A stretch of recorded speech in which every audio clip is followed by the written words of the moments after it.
যখন এই পৃথিবীতে মানুষের কোনো অস্তিত্বই ছিল না, তখন একদিন আল্লাহ রব্বুল আলামিন সমস্ত ফেরেশতাদের আরশে আজিমের নিকটে সমবেত হওয়ার নির্দেশ দিলেন।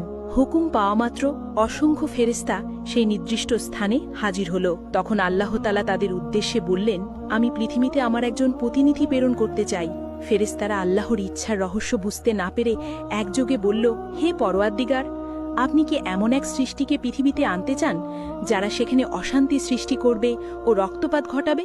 অথচ আমরাই তো সর্বক্ষণ আপনার তসবিহ ও এবাদতে ব্যস্ত রয়েছি। তবে নতুন খলিফা বানানোর প্রয়োজন কি? তাদের কথা শেষ হলে আল্লাহ রব্বুল আলামিন বললেন, হে আমার ফেরেশতাগণ, আমি যা জানি তোমরা তা জানো না। মানুষ কেমন হবে, কে আমার আনুগত্য করবে আর কে অবাধ্য হবে, সে বিষয়ে আমি তোমাদের চেয়ে অধিক অবগত। তবে জেনে রাখো, আমি তোমাদের মতামত চাইনি, শুধু জানিয়ে রাখলাম মাত্র। আল্লাহ রব্বুল আলামিনের বক্তব্য শুনেই ফেরেশতারা নিজেদের ভুল উপলব্ধি করল এবং আল্লাহ রব্বুল আলামিনের দরবারে ক্ষমা প্রার্থনা করল। এরপর আল্লাহ তাআলা তার 4 জন মহান ফেরেশতাকে ডাকলেন, হযরত জিব্রাইল, মিকাইল, ইসরাফিল ও আজরাইল আলাইহিসসালাম।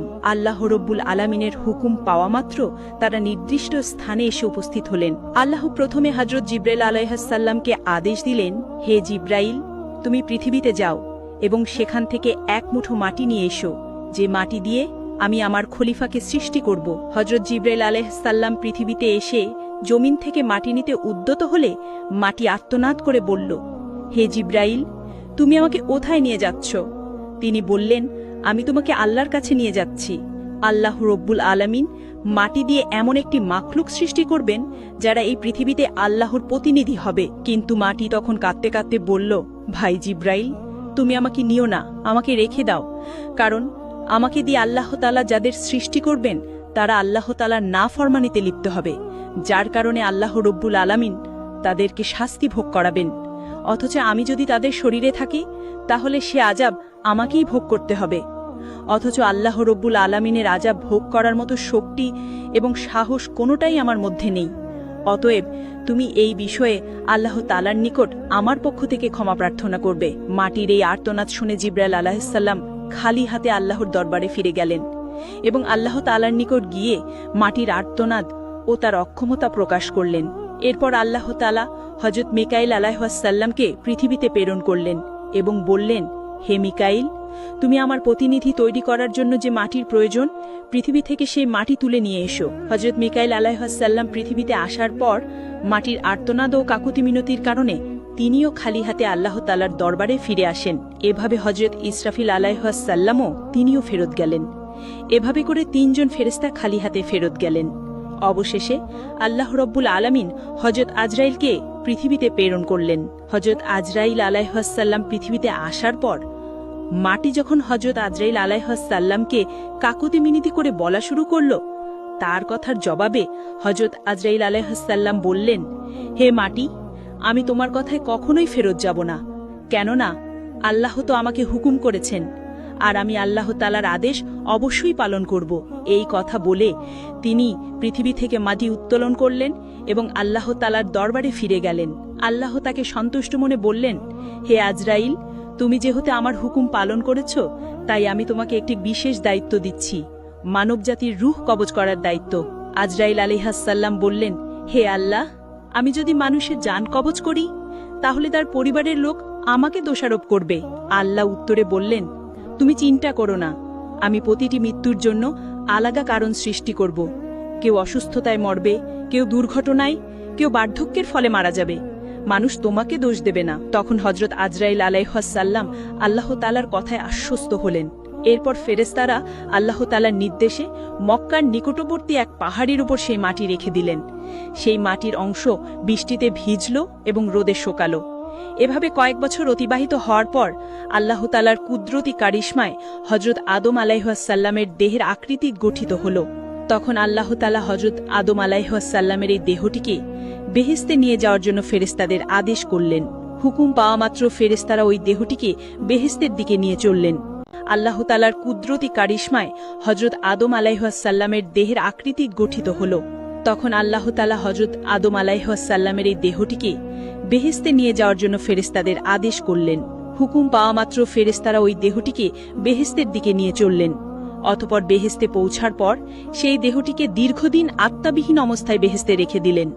এদিকে দলে দলে ফেরেশতা এসে মূর্তিরূপী হযরত আদম আলাইহিস সালামের নিথর দেহকে মাঝে মাঝেই এসে দেখে যেত এবং আল্লাহ তাআলার দরবারে শুকরিয়া আদায় করত এবং খুশি প্রকাশ করত এবং বলাবলি করত, এটাই সেই দেহ, এই হবে আল্লাহর পক্ষ থেকে খলিফা, পৃথিবীতে তিনি আল্লাহর হুকুমকে বাস্তবায়ন করবেন।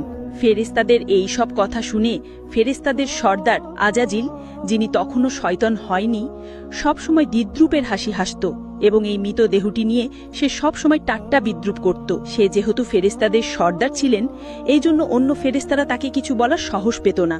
এরপর আল্লাহ রব্বুল আলামিন ফেরেশতাদের মধ্যে থেকে হযরত জিব্রাইল, মিকাইল, ইসরাফিল ও আজরাইল আলাইহিস সালামকে আদেশ করলেন, হে আমার ফেরেশতারা, তোমরা আরশে আজিমে যাও এবং সেখান থেকে আদম আলাইহিস সালামের রূহটা এনে তার শরীরের মধ্যে পতিত করে দাও। ফেরেশতাগণ আল্লাহ তাআলার পক্ষ থেকে আদেশ পাওয়া মাত্র হযরত আদম আলাইহিস সালামের রূহ মোবারককে মূল্যবান হীরা জহরতের পাত্রে করে আদম আলাইহিস সালামের দেহের নিকট উপস্থিত হলেন। সেই সময় আসমানের সকল ফেরেশতাগণ আনন্দে মাতোয়ারা হয়ে গেল এবং সেই অনুষ্ঠানে সকল ফেরেশতা অংশগ্রহণ করল। কিন্তু আজাজিল ফেরেশতা ওরফে ইবলিস আল্লাহর এই কাজে সন্তুষ্ট নয়। এরপর আল্লাহ তাআলা হযরত আদম আলাইহিস সালামের রূহকে তার শরীরে প্রবিষ্ট হতে বললেন। এরপর উক্ত রূহকে হযরত আদম আলাইহিস সালামের দেহে পতিত করে দেওয়া হলো। যখন হযরত আদম আলাইহিস সালামের দেহে রূহ পতিত হলো, তখন সাথে সাথে হযরত আদম আলাইহিস সালাম তার দেহের সকল অঙ্গে কার্যকারিতা পরিপূর্ণভাবে লাভ করতে লাগলেন এবং তিনি আস্তে আস্তে উঠে বসলেন।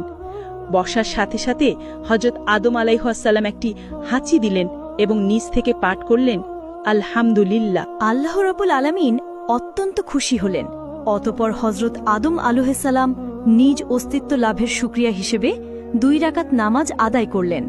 হযরত আদম আলাইহিস সালামের নামাজ শেষ হওয়ার পরে তার জন্য সেখানে মণিমুক্তার স্বর্ণরূপক দ্বারা আবৃত অতি সুন্দর একখানা সিংহাসন আনয়ন করা হলো।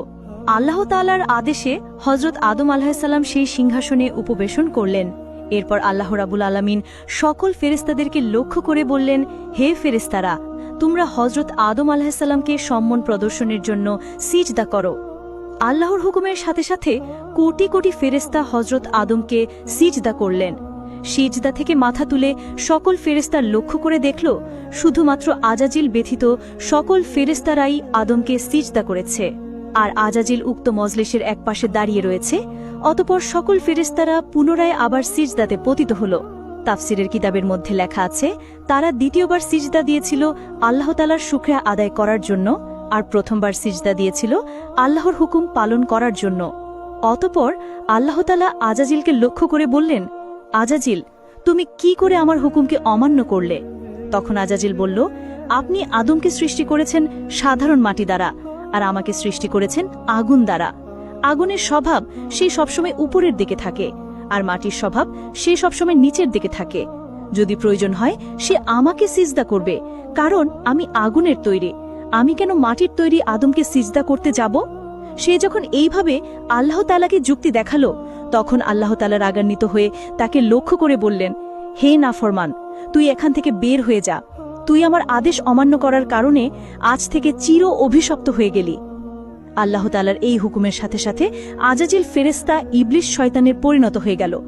আল্লাহ তাআলা যখন তাকে অভিশপ্ত করলেন এবং জান্নাত থেকে বিতাড়িত করলেন, তখন শয়তান বলে উঠল, হে মেহেরবান খোদা, আমি 6 লক্ষ বছর যাবৎ আপনার ইবাদত বন্দেগী করেছি এবং ফেরেশতাগণকে বিভিন্ন প্রশিক্ষণ দিয়েছি। অতএব আমার সমস্ত ইবাদত এবং সমস্ত খেদমতের ওসিল্লায় আমি আপনার নিকট কয়েকটা জিনিস চাচ্ছি। মেহেরবানি করে আপনি আমাকে তা প্রদান করবেন।